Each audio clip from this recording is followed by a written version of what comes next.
We will keep pressing. We will keep pushing, keep advancing.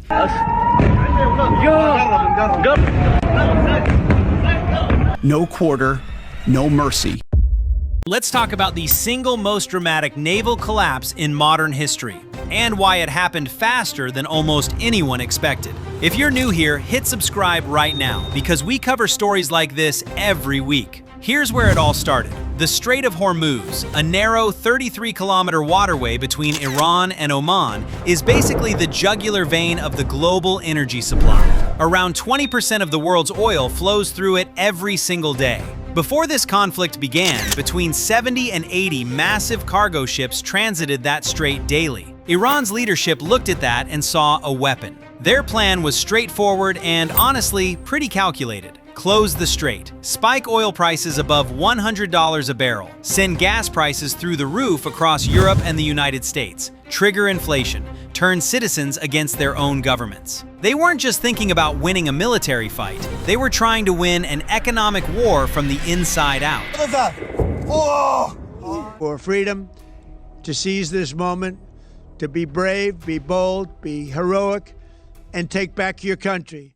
On February 28, 2026, the United States and Israel launched coordinated strikes on Iran. Iran responded by officially declaring the Strait of Hormuz closed. The IRGC Navy commander Ali Reza Tangsiri issued what amounted to a direct dare to Washington. Ships from the US, Israel, and Europe would not be granted passage. He literally said, "If you have doubts, come and test us." Oil markets reacted instantly. Brent crude, sitting around $65 a barrel before hostilities, blew past $100 within days. Tehran thought it was winning. It wasn't. Now, and this is really important, Iran's real power in the strait was never its conventional navy. Back in 1988, Iran lost a huge chunk of its surface fleet in a clash with the US Navy, and that fundamentally changed how Tehran thought about war at sea. Ever since, they've leaned hard into asymmetric warfare. Anti-ship ballistic missiles like the Qiyam-2 and Kars, reportedly capable of Mach 3 speeds,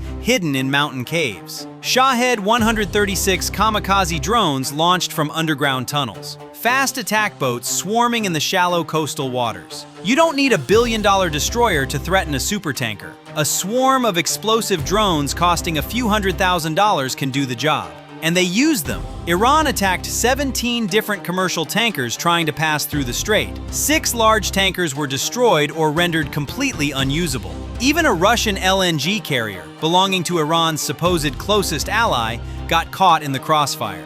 Over 1,000 ships anchored outside the Gulf, waiting. Daily traffic through the strait essentially dropped to zero overnight. If you're finding this as wild as I am, go ahead and hit that like button. It genuinely helps the channel. But here's where the US response became truly historic. American forces moved fast and moved hard. The USS Abraham Lincoln and USS Gerald Ford carrier strike groups were already in the region. Advanced air defense systems formed a layered shield around the strait. The Pentagon began systematically targeting Iran's coastal military infrastructure, radar stations, drone launch sites, underground command bunkers, and critically, 16 mine-laying vessels that Iran had deployed to seed the seafloor with naval mines. Those ships were destroyed before they could complete their missions. If they hadn't been stopped, clearing those mines could have taken years. The US eliminated that threat at the source. By the end of the strikes, US CENTCOM stated there was not a single Iranian ship underway in the Arabian Gulf,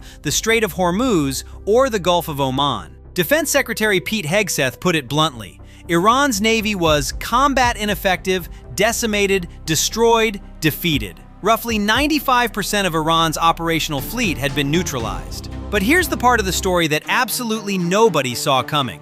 3 Iranian warships, the IRIS Dena, IRIS Lavan, and IRIS Bushehr, were thousands of miles away when the war started. They just finished a multinational naval exercise in India called Milan 2026. On their way home, they found themselves stranded in the open Indian Ocean with the US Navy tracking every move they made. The IRIS Dena made a run for it, pushing south across the Indian Ocean towards Sri Lanka. On March 4, 2026, just 19 nautical miles off the Sri Lankan coast, the USS Charlotte, a nuclear-powered Los Angeles-class attack submarine, fired 2 Mark 48 torpedoes. The IRIS Dena sank in under 3 minutes. Defense Secretary Hegseth had 2 words for it at the Pentagon briefing: quiet death. This was the first time a U.S. submarine had sunk an enemy warship with a torpedo since the final day of combat in World War II, August 14, 1945. Let that sink in for a second. The IRIS Lavan diverted to the port of Kochi in Sri Lanka and was detained.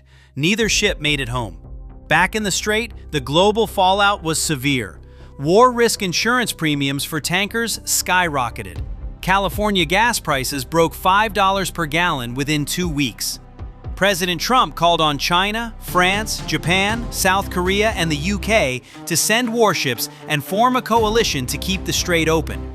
So far, no country has publicly committed. And here's the uncomfortable truth military analysts keep coming back to.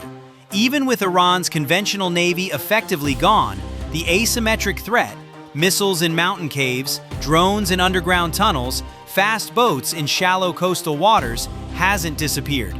Eliminating those threats requires a sustained, intelligence-driven, long-term campaign. The war has moved from the ocean into the mountains, and that fight is far from over. So, can the Strait of Hormuz return to normal? How long can Iran's asymmetric capabilities hold out under this kind of pressure? Drop your thoughts in the comments below. Thanks for sticking around. If this gave you a clearer picture of what's unfolding in the Middle East right now, share it with someone who needs to see it. Subscribe, and we'll see you in the next one.